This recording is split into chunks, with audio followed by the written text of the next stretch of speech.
Le manque de soumission envers Dieu fait appel à la culpabilité. Premier point, le manque de soumission. Deutéronome 1,43.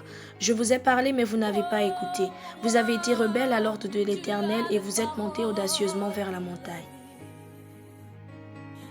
Après lecture de ce passage, nous comprenons en premier lieu que la désobéissance fait office d'échec dans la vie d'un enfant de Dieu.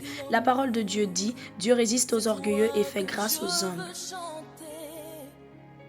2 Pierre 2,10. Ceux surtout qui, dans un appétit de souillure, recherchent les plaisirs charnels et méprisent l'autorité du Seigneur, présomptueux, arrogants, ils ne craignent pas d'injurier les gloires.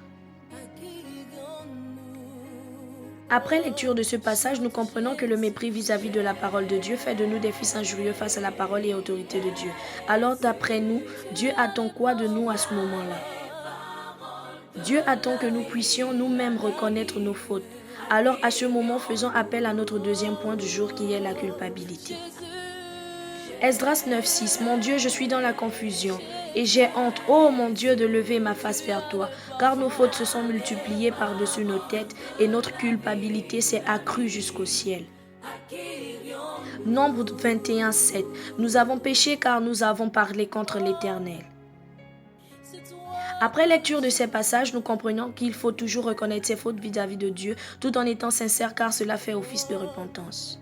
À retenir, le manque de soumission face à l'autorité de Dieu procure l'échec dans la vie d'un chrétien. La culpabilité d'un homme face à Dieu. N'oubliez pas votre pouce bleu, abonnez-vous s'il vous plaît, que Dieu vous